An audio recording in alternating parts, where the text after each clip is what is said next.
Nah, kalau memang alam semesta ini ada yang membuat, ada yang menciptakan gitu kan. Kemudian pertanyaan berikutnya adalah, kenapa harus Tuhan gitu? Apakah nggak ada yang lain? Apakah kita nggak mengatakan yang membuat ini jin, yang menciptakan ini setan gitu, yang menciptakan ini malaikat, kenapa harus Tuhan gitu loh. Ada yang bilang ini adalah sebuah ledakan besar, Big Bang gitu kan. Ini dari Big Bang, ini yang menciptakan Big Bang gitu kan. Ini yang menciptakan materi. Kenapa harus Tuhan? Kenapa tidak yang lain? Kenapa tidak materi? Kenapa tidak energi gitu kan? Kenapa tidak Big Bang? Kenapa tidak ledakan skala besar itu? Kenapa ada mereka itu? Big Bang pun tuh apa gitu loh. Big Bang itu kan ledakan besar. Nah, sebelum ledakan besar itu apa? Ada apa? Itu kan harus kita tanya gitu. Sebelum Big Bang itu ada apa? Apakah tiba-tiba ada Big Bang terus meledak gitu? Kan enggak. Pasti kan sebelum ada Big Bang, ada ledakan besar, pasti kan ada sesuatu sebelumnya tuh. Entah itu ada energi hitam gitu kan. Dark energi apa dan sebagainya. Nah, kenapa tidak energi yang menciptakan alam semesta? Kenapa harus Tuhan gitu? Kenapa harus Tuhan? Kenapa tidak makhluk yang lain gitu? Bismillahirrahmanirrahim. Assalamualaikum warahmatullahi wabarakatuh. Halo seluruh semua, kembali lagi bersama saya. Kali ini di buku Hal-hal yang membingungkan seputar Tuhan, halaman 49, kalau punya bukunya. Judulnya adalah Mengapa harus Tuhan yang menciptakan alam semesta ini? Laptop yang saya gunakan ini merupakan barang canggih yang telah diracik sedemikian rupa untuk memudahkan umat manusia dalam menjalankan tugas dan memenuhi kepentingan-kepentingan mereka. Dengan adanya laptop, kita bisa menyelesaikan pekerjaan berat dalam waktu yang sangat singkat. Laptop juga bisa dijadikan alat untuk menghasilkan uang. Sekian banyak transaksi bisnis online yang dilakukan dengan menggunakan laptop. Sebagai penulis, laptop juga telah memudahkan saya untuk menuangkan dan merangkai gagasan daripada harus menggunakan tulisan tangan. Alhasil, banyak manusia yang dimudahkan urusannya dengan adanya laptop. Selama Anda memiliki nalar yang sehat, saya yakin kalau Anda akan sepakat dengan saya bahwa laptop ini pasti ada yang membuat. Tidak mungkin barang secanggih ini mendesain dirinya sendiri. Tapi siapa yang buat itu? Anda bisa menyebut apa saja dan nama siapa saja. Yang jelas, yang buat laptop ini sudah pasti orang yang cerdas, bukan orang bodoh. Yang buat laptop ini pasti paham teknologi, bukan hanya sekedar pintar membuat teka-teki. Kecanggihan laptop pastilah terlahir dari nalar yang canggih. Pesawat, motor, mobil, handphone, kapal laut, mesin cuci, AC, dan fasilitas-fasilitas lain yang telah memudahkan hidup kita pasti dilahirkan oleh orang-orang hebat yang punya kemampuan di atas rata-rata dalam bidang yang ditekuninya. Apa yang ingin Anda katakan dengan semua ini? Yang ingin saya katakan ialah kecanggihan sesuatu yang dibuat pasti menunjukkan kecerdasan sosok yang membuat. Kemantapan sesuatu yang tersusun pasti menunjukkan kehebatan sosok yang menyusun. Semakin canggih sesuatu, semakin kuatlah bukti bahwa yang membuat sesuatu itu pasti tidak kalah canggih dari sesuatu yang dia buat itu. Akal kita akan mengatakan begitu. Tidak mungkin desain yang rapi, canggih, megah, dan mewah dilahirkan oleh manusia bodoh yang miskin wawasan dan pengetahuan. Kalau terkait barang-barang canggih saja kita mengimani pembuatnya, lantas apa sulitnya bagi kita untuk percaya bahwa alam semesta yang terbentang sedemikian luas ini juga tidak muncul dengan sendirinya? Alam semesta ini pasti ada yang menyusun, mengatur, dan membuat. Tapi kenapa harus Tuhan? Kenapa harus Allah yang kita yakini sebagai pencipta alam semesta ini? Kenapa tidak setan, jin, roh jahat, atau apa saja selain Allah? Kenapa tidak materi misalnya? Kenapa tidak alam itu sendiri saja? Kenapa? Pertanyaan ini tak akan sulit dijawab selama Anda dan saya bersetuju dengan poin penting yang saya sebutkan tadi. Bahwa semakin canggih sesuatu yang dibuat, semakin teranglah petunjuk bahwa yang membuatnya pastilah sosok yang dahsyat dan hebat. Anda tidak mungkin menisbatkan penciptaan alam semesta yang terhambar luas seperti ini kepada materi. yang tak mampu mendengar, melihat, dan berbicara, apalagi kepada dirinya sendiri.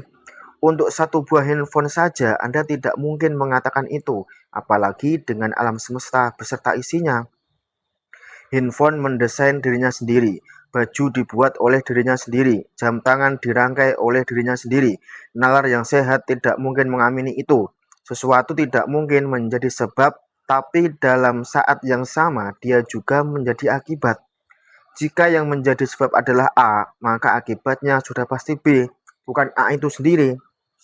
Ini ketentuan yang diamini oleh semua orang yang bernalar sehat. Karena itu, tidak mungkin Anda berkeyakinan bahwa alam semesta ini diciptakan oleh dirinya sendiri. Dia harus diciptakan oleh sesuatu yang lain yang berbeda dengan dirinya. Anda bisa berkata apa saja tentang pencipta alam semesta ini, tapi nalar yang sehat akan memastikan bahwa kalaulah alam semesta ini memiliki pencipta dan memang bukti-bukti tekstual rasional mengatakan demikian, maka pastilah pencipta tersebut merupakan sosok yang maha agung, maha indah, dan maha sempurna.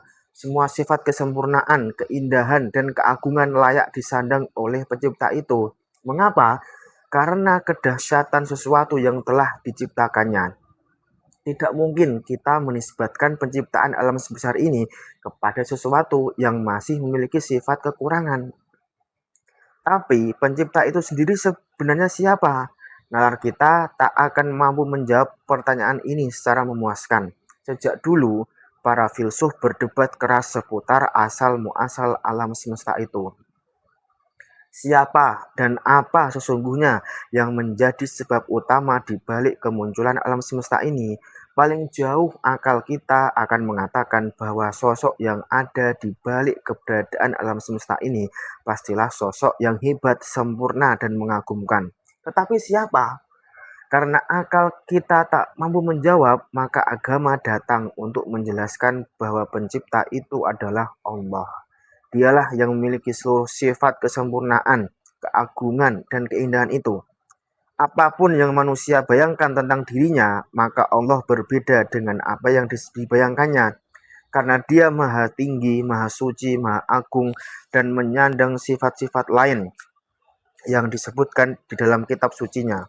Allah berada di luar jangkauan nalar manusia, tapi dia ada, karena keberadaan sesuatu tidak bergantung pada kemampuan nalar manusia untuk menjangkau keberadaannya. Apa yang sulit bagi akal? Apa yang sulit bagi akal kita untuk mengimani hal itu? Apa yang sulit bagi kita untuk percaya bahwa yang menjadi pencipta alam semesta ini adalah Allah? Tidak ada pertentangan hukum akal di sana. Justru yang ada sebaliknya. Akal yang sehat akan memandang keyakinan tersebut sebagai suatu hal yang niscaya. Tidak mungkin kita menisbatkan penciptaan alam semesta ini kepada makhluk halus. Selama yang kita sebut itu termasuk makhluk yang ada dari ketiadaan, maka dia tidak mungkin kita jadikan sebagai sandaran dari seluruh ciptaan. Karena toh dia sendiri bisa ada karena adanya sesuatu yang lain. Dia sendiri bisa ada karena butuh pada sesuatu yang lain. Dan yang butuh tidak mungkin kita yakini sebagai sebab utama dari seluruh ciptaan. Satu-satunya yang layak untuk menjadi pencipta itu hanyalah Allah. Ya, memang dia tidak terlihat, tapi banyak hal di dunia ini yang tidak bisa terlihat tapi bisa memberikan dampak. Kalau Anda melihat orang kesurupan dan Anda tidak bisa melihat jin yang menguasainya, Anda akan tetap percaya bahwa peristiwa kesurupan itu merupakan dampak dari suatu sebab. Meskipun sebabnya tidak bisa terlihat. Kalau suatu ketika Anda merasa pipi Anda ditampar, padahal Anda sendiri tidak melihat sosok yang menampar pipi Anda itu, pasti Anda percaya bahwa rasa sakit yang Anda rasakan itu merupakan akibat dari suatu sebab.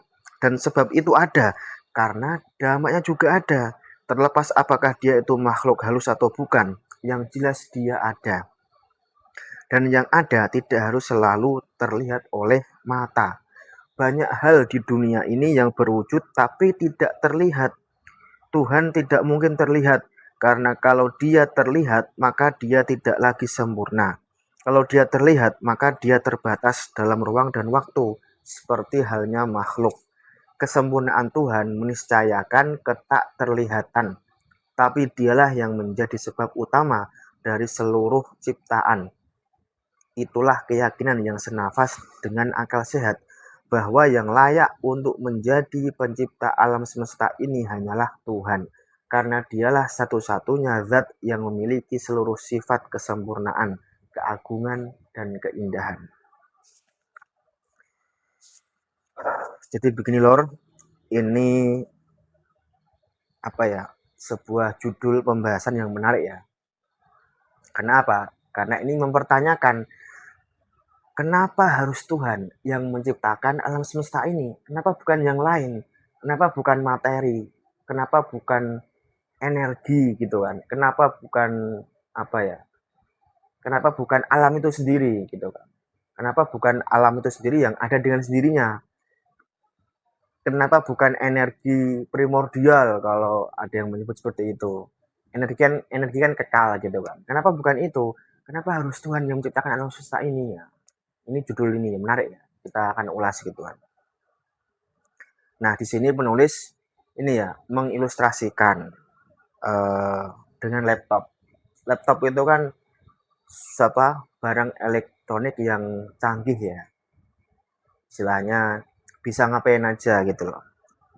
Dengan laptop kita bisa menulis, bisa ngedit, bisa desain dan sebagainya, bisa live streaming gitu. Pokoknya semuanya bisa, itu laptop. Nah, laptop yang secanggih itu saja, kalau menurut akal sehat kita, nalar yang sehat itu, apakah laptop itu ada dengan sendirinya atau dibuat oleh orang, dibuat oleh sosok yang super cerdas gitu kan, yang canggih seperti itulah. Itu baru laptop ya, belum yang lain, ada handphone, smartphone, pesawat, AC dan sebagainya. Apalagi sekarang AI gitu kan, AI, ChatGPT, Gemini, Gemini gitu kan, terus apa lagi, Anthropic, Cloud dan sebagainya. Itu kan apa ya, kecerdasan artifisial yang sangat canggih gitu kan. Bahkan bisa ngapain aja sekarang, kita tanya apapun bisa jawab itu kan. AI yang secanggih itu saja gitu kan. Apakah kita lantas bilang AI ini ada dengan sendirinya gitu kan? Pasti ada yang membuat. Yang pertama kali membuat siapa? Ada gitu kan, orangnya. Kalau ChatGPT ya mungkin Sam Altman gitu kan, CEO OpenAI gitu kan. Elon Musk punya XAI misalnya. Cloud punya Anthropic dan sebagainya. Itu kan kita pasti akan apa ya, menuntut adanya sebab. Ini AI yang canggih seperti ini tuh siapa yang buat? Pasti ada yang buat, pertama kali siapa gitu loh. Nah, nanti kalau sudah berkembang baru AI nanti membuat lagi agent AI, itu akan terus berkembang ya. Tapi kan pasti ada penyebab utama yang membuat pertama kali siapa. Nah, itu pasti ada. Nggak mungkin ChatGPT pertama kali ada dengan sendirinya gitu loh. Pasti ada yang membuat, ada yang merancang, ada yang menyusun. Nah, siapa? Yaitu CEO OpenAI, Sam Altman gitu kan. Seperti itu. Jadi itu ilustrasi tentang kecanggihan teknologi, kecanggihan barang elektronik gitu. Nggak mungkin mereka ada dengan sendirinya. Pasti ada yang membuat gitu kan. Pertama kali siapa?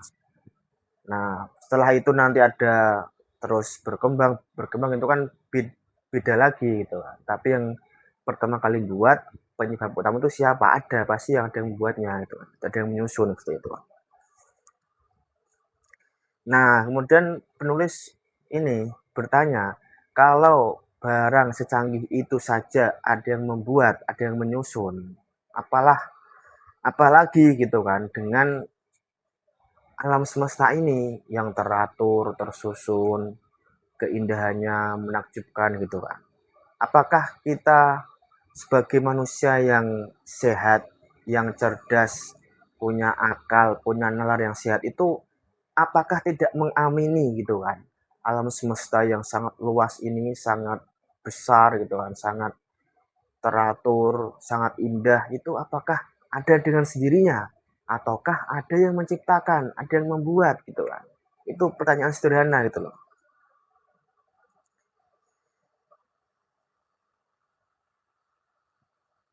Nah, kalau memang alam semesta ini ada yang membuat, ada yang menciptakan gitu kan.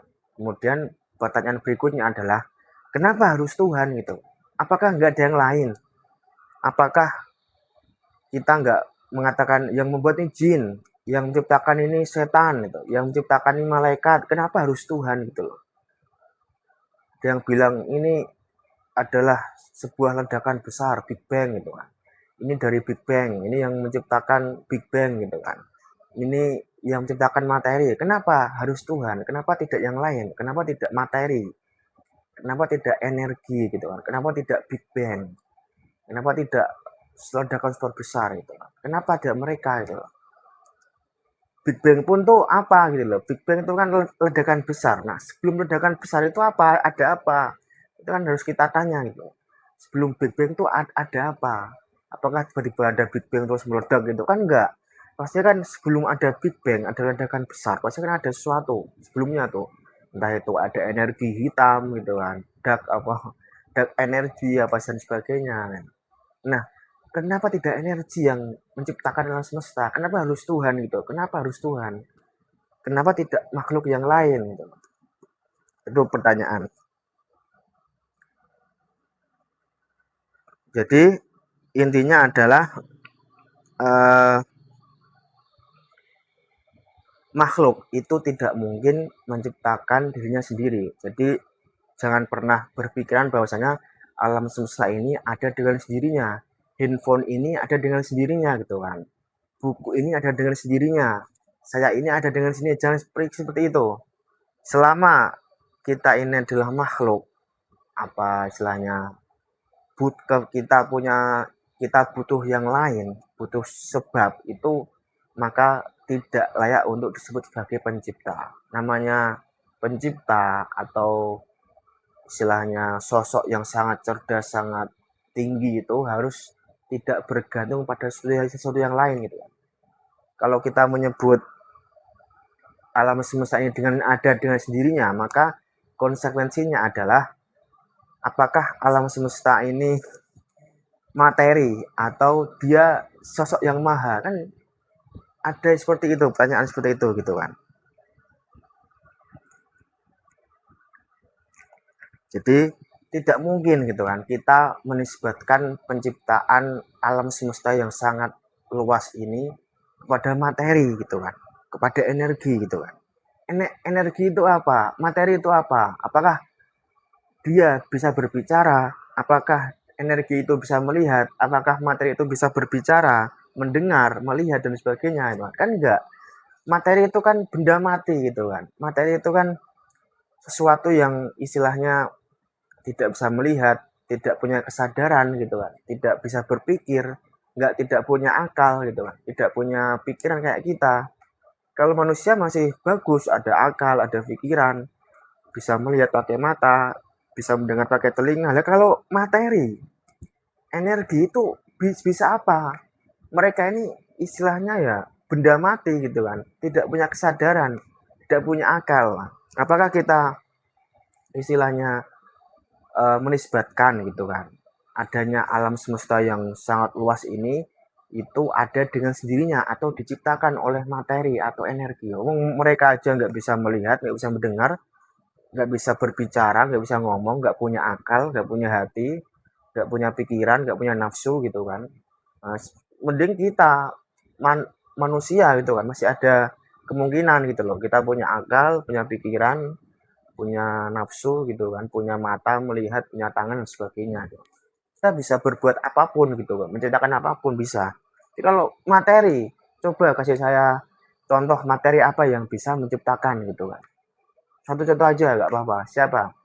Buku. Buku ini kan materi gitu kan. Apakah dia bisa ada dengan sendirinya? Kan nggak ada. Apakah buku ini bisa melihat? Kan nggak bisa. Bisa mendengar kan nggak bisa. Bisa bergerak kan tidak bisa, harus digerakkan. Dia juga nggak punya akal gitu kan, nggak punya sesuatu. Jadi nonsense ya, tidak masuk akal tuh loh. Kalau alam semesta yang luas ini diciptakan oleh materi yang dia tidak bisa berbicara, tidak bisa melihat, tidak bisa mendengar, tidak punya akal, tidak punya kesadaran, energi dan sebagainya. Ada yang bilang Yo ada energi, ngapain kita Tuhan, ada energi kok, energi primordial gitu kan. Jadi tidak mungkin alam semesta itu ada dengan sendirinya. Baju ini ada dengan sendirinya itu kan. Buku ini ada dengan sendirinya. Kursi ini ada dengan sendirinya gitu kan. Kipas ini ada dengan sendirinya, tidak mungkin gitu loh. Kayu ini ada dengan sendirinya, tidak mungkin. Pasti ada yang membuat, ada yang menciptakan, ada yang mendesain, ada yang menyusun gitu loh. Itu logika sederhana ya lor ya. Jadi sekali lagi, kenapa harus Tuhan yang menciptakan alam semesta ini? Kalaupun oke lah, kalaupun tidak pakai Tuhan maksudnya, pencipta gitu kan. Sebenarnya siapa pencipta yang sebenarnya itu siapa gitu loh. Kita bolehlah berbicara pencipta itu bisa dewa gitu, bisa dewa dewi atau apapun lah namanya. Tapi kita sepakat ini alam semesta ada yang menciptakan gitu. Tapi siapa? Pencipta itu siapa? Kita kan belum tahu. Kita inilah masih istilahnya belum tahu apa-apa, tapi ada yang menciptakan. Istilahnya bukan Tuhan, tapi ya silahkanlah gitu.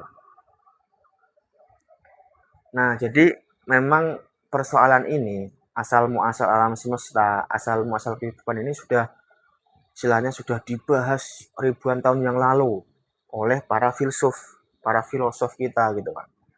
Banyak sekali Aristoteles, Socrates gitu kan. Siapa lagi banyak sekali lah. Saya tidak bisa menyebutkan satu-satu. Jadi sudah dibahas oleh para filsuf sejak ribuan tahun yang lalu gitu kan. Terkait dengan asal muasal alam semesta, asal usul alam semesta, asal usul kehidupan itu seperti apa. Siapa atau siapa yang menjadi penyebab di balik alam semesta ini siapa gitu. Itu sudah dibahas oleh para filosof yang tahun lalu, ahli filsafat gitu kan.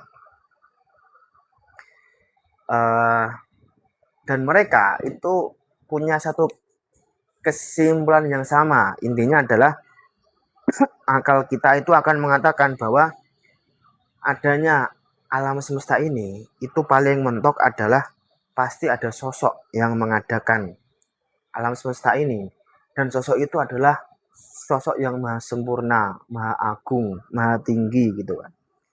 Istilahnya maha segalanya lah seperti itu. Itu paling mentok, tapi tidak ada istilah Tuhan, belum ada.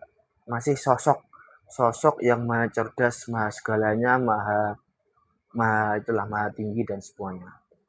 Itu kesimpulan akhirnya dari seperti itu. Kalau Aristoteles itu mengatakan adalah prima causa itu kan, penyebab utama, penggerak yang tidak bergerak, itu saja mentok di situ. Tidak ada istilah Tuhan atau God, tidak ada. Nah, ketika para filsuf itu menyimpulkan seperti itu, maka agama datang, Islam lah datang, memberikan istilahnya sebuah jawaban. Ini loh jawabannya, yang menciptakan alam semesta ini itu adalah namanya Tuhan. Tuhan itu dalam Islam disebut Allah gitu loh. Itu yang menciptakan. Jadi sekian lama para filsuf ini berdebat gitu kan, mereka menemukan jawaban sosok yang maha sempurna, maha agung, maha cerdas, maha segalanya. Tapi ketika agama datang, Islam datang, itu langsung memberikan jawaban, ini loh yang menciptakan alam semesta itu adalah namanya Allah, Tuhan. Tuhan seluruh alam gitu. Tuhan ini cirinya punya sifat-sifat yang banyak, sifat kesempurnaan yang banyak sekali, yang kita sebut sebagai Asmaul Husna gitu kan. Sifatnya tidak terbatas. Jadi sifat-sifat Tuhan itu sangat sempurna sekali. Tidak ada kekurangan gitu. Jadi agama itu datang untuk memberikan jawaban terkait dengan asal usul alam semesta, asal usul kehidupan gitu kan. Itu apa? Ternyata sosok itu adalah Tuhan di balik adanya alam semesta ini. Tuhan itu siapa? Tuhan itu adalah sosok yang memiliki sifat kesempurnaan, tidak punya kekurangan apapun. Dia maha cerdas, maha tinggi, maha istilahnya segalanya dan sebagainya gitu.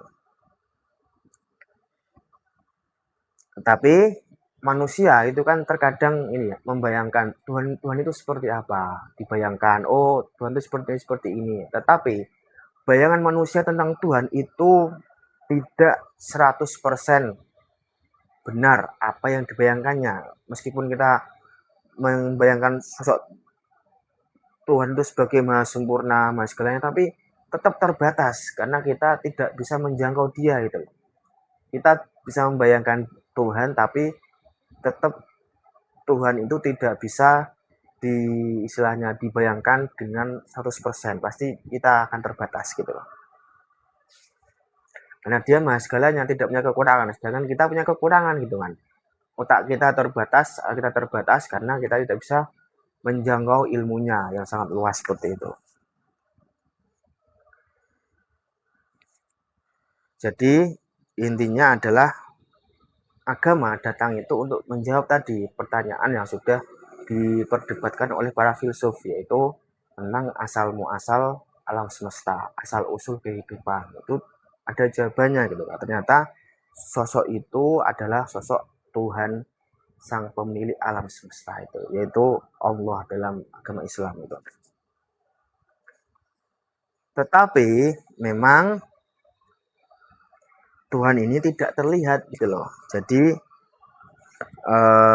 jangan sampai kita membayangkan Tuhan itu ada enggak, ada mana buktinya gitu kan, ada enggak, dia terlihat enggak, jangan seperti itu. Jadi kita ini karena kita terbatas itu kan, kita kan punya penglihatan tapi kita terbatas. Misalkan saya lihat ini ya, saya ingin melihat di luar rumah, tapi kan karena ada tembok, karena ada jendela, saya tidak bisa melihat di luar itu apa gitu kan, karena terbatas. Mata kita terbatas, terhalang sesuatu, kita tidak bisa melihat itu gitu kan. Gitu pun dengan Tuhan. Jadi Tuhan itu memang tidak terlihat, tapi dia ada gitu loh.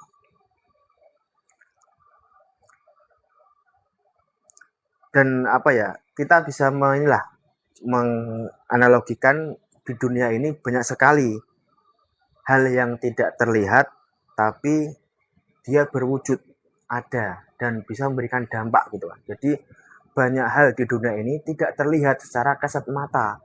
Mata kita tidak bisa melihatnya sesuatu di dunia ini gitu kan. Banyak sekali, tetapi dia ini ada, berwujud dan memberikan dampak kepada kita. Contohnya apa? Contoh yang sederhana adalah udara, oksigen gitu kan. Kita kan setiap hari bernafas oksigen, udara gitu kan. Udara ini ada gitu kan, ada, berwujud dan memberikan dampak ke kita. Apa? Karena kita bernafas dengan oksigen gitu loh. Tetapi apakah kita bisa melihat wujud asli dari oksigen itu seperti apa, udara itu seperti apa? Kan nggak bisa, karena mata kita terbatas, tidak bisa melihatnya gitu loh. Ada lagi misalkan gas gitu kan. Gas itu kan sesuatu yang ada, bisa kita manfaatkan gitu kan, dengan nyalakan kompor gas dan sebagainya. Tapi apakah kita bisa melihat gas? Kan tidak bisa gitu kan. Apakah kita mengatakan gas itu tidak ada, udara itu tidak ada karena kita juga tidak bisa melihat? Kan tidak seperti itu. Begitupun dengan Tuhan. Tuhan itu memang tidak terlihat gitu loh. Tetapi dia ada gitu loh. Justru kalau dia terlihat itu dia malah terbatas gitu loh. Karena tadi kemahasempurnaannya gitu loh. Misalkan lagi gitu kan. Di sini menulis mencontohkan ketika ada orang kesurupan. Kita pernah ya, saya juga pernah mengalami atau melihat orang kesurupan gitu kan. Wah, itu sangat itu sekali, dia kuat sekali gitu loh. Tapi kan kita tidak bisa melihat jin, yang menguasainya tidak bisa melihat kita. Tetapi kita percaya orang yang kesurupan itu pasti ada dampaknya, memberikan dampak apa ya tadi, dia marah-marah gitu kan, kekuatannya langsung jadi kuat, dia langsung jadi seperti Hulk gitu, Superman, kuat sekali. Jadi orang 10 harus bisa memegangnya, kalau enggak ya dia bisa marah-marah gitu loh. Misalkan lagi penulis mencontohkan kalau pipi kita ditampar gitu kan, ditampar, ada orang menampar misalkan, tapi tidak terlihat gitu kan. Apakah kita percaya ada rasa sakit? Ada sakitnya, tapi kita mungkin tidak tahu siapa yang menampar. bisa saja makhluk halus gitu kan. Kan kita tidak tahu. Jadi kita percaya adanya jin, setan, iblis itu kita percaya, tapi kita tidak bisa melihat mereka gitu loh. Karena kita terbatas, belum punya mata kita terbatas gitu loh. Hanya orang-orang tertentu yang bisa melihatnya. Jadi sekali lagi, banyak hal di dunia ini itu yang berwujud tapi tidak terlihat. Tuhan tidak mungkin terlihat gitu loh. Karena kalau dia terlihat, maka dia tidak lagi sempurna. Kalau dia terlihat, maka dia terbatas dalam ruang dan waktu. Jadi Tuhan ini sudah pasti tidak bisa terlihat oleh kita, oleh mata telanjang kita. Karena kalau dia terlihat, pasti dia terbatas. Padahal dia ini tidak terbatas. Kalau dia terlihat, maka dia terikat oleh ruang dan waktu. Padahal ruang dan waktu ini adalah makhluknya terbatas gitu. Padahal Tuhan ini tidak terikat oleh ruang dan waktu. Nah, seperti itu. Kalau terikat oleh ruang dan waktu, berarti nanti terbatas. Jadi makhluk. Nah, kita kan makhluk terikat dengan ruang dan waktu. Terikat dengan sebuah ruang dan juga waktu gitu. Kalau Tuhan enggak, kalau Tuhan kan tidak terbatas, tidak terikat oleh apapun, tidak bergantung pada makhluknya gitu. Jadi dia pasti tidak akan terlihat oleh kita sekarang. Mungkin nanti di akhirat kita bisa melihat dia karena di akhirat sudah beda dimensi, sudah mungkin tidak ada ruang dan waktu lagi gitu. Kalau di dunia, di alam semesta itu kita masih terikat oleh ruang dan waktu sehingga Tuhan mustahil bisa terlihat di dunia gitu, di alam semesta ini. Karena kalau dia terlihat justru akan dia tidak layak untuk disebut Tuhan lagi karena dia terbatas, terikat oleh ruang dan waktu gitu. Jadi memang kesempurnaan Tuhan itu meniscayakan ketidakterlihatan, ketak terlihatan. Jadi kesempurnaan Tuhan itu meniscayakan dia tidak terlihat gitu loh. Justru kalau dia tidak sempurna, maka dia terlihat. Nah, sedulur, kamu pengen Tuhan itu sempurna atau tidak sempurna? Kalau dia sempurna, ya otomatis dia tidak akan terlihat di dunia ini gitu loh. Tetapi kalau Tuhan tidak sempurna, ya dia pasti bisa terlihat. Nah, pilih mana Tuhan yang terlihat oleh mata atau yang tidak terlihat oleh mata? Kalau yang terlihat oleh mata berarti dia tidak sempurna. Ini tidak layak untuk disembah, tidak layak jadi Tuhan. Jadi kalau dia maha sempurna, pasti otomatis niscaya wajib dia tidak boleh terlihat, tidak terlihat oleh kita makhluknya, oleh mata kita tidak boleh. Karena apa ya? Karena itu konsekuensi dari kesempurnaan dia. Kalau dia maha sempurna, otomatis dia tidak akan pernah terlihat oleh makhluknya gitu kan, dunia. Kalau nanti di akhirat mungkin beda lagi karena sudah beda dimensi gitu kan. Jadi itu lor, jadi memang Tuhan ini menjadi sebab utama dari seluruh ciptaannya gitu kan. Jadi jangan sampai kita nuntut. Kalau saya mau beriman sama Tuhan, tapi harus dia memperlihatkan dulu wujudnya, sosoknya gitu kan. Bisa enggak gitu kan. Ya silakan, kita bisa bermain logika tadi ya, logika. Kalau Tuhan terlihat, berarti dia tidak maha sempurna gitu loh. Dia justru tidak sempurna kalau dia terlihat. Karena dia terikat oleh ruang dan waktu. Dan ruang dan waktu itu adalah makhluknya. Masa dia bergantung sama makhluknya kan tidak mungkin gitu loh. Dia harus tidak terikat oleh apapun, tidak butuh apapun. Justru kita yang butuh dia gitu loh. Jadi itu lor, Tuhan dengan segala kesempurnaannya, maha segalanya, itu sekali lagi tidak mungkin terlihat di dunia ini oleh kita. Mata telanjang kita tuh terbatas. Kita melihat bulan saja di malam hari, itu kan terlihat kecil gitu kan. Padahal bulan itu ukurannya besar sekali gitu kan. Kita melihat matahari, bisa enggak? Bisa, tapi pakai kacamata. Kalau pakai mata telanjang, kita bisa enggak? Bisa, tapi pasti itu apa? Kita akan silau dan tidak akan lama kita melihat matahari gitu kan. Pasti akan kayak apa ya? Terlalu inilah tajam sekali cahayanya seperti itu. Jadi mata kita saja tidak bisa melihat matahari. di pagi hari, siang hari, karena tadi terlalu terang, silau gitu kan, sehingga mata kita tidak kuat. Kita harus pakai alat bantu, misalkan kacamata khusus gitu kan, bisa melihat. Dan matahari yang besar itu saja, itu kan kelihatan kecil di sini, padahal dia ini ukurannya besar sekali gitu loh, berkali-kali lipat oleh bumi gitu. Jadi makhluknya saja kita tidak bisa melihat gitu kan.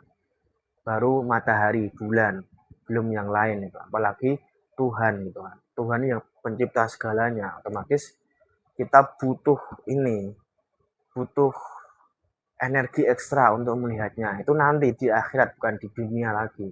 Di akhirat, kalau di akhirat kita sudah berbeda lah, berbeda dimensi, berbeda ruang dan waktu, malah nggak ada ruang dan waktu lagi gitu loh.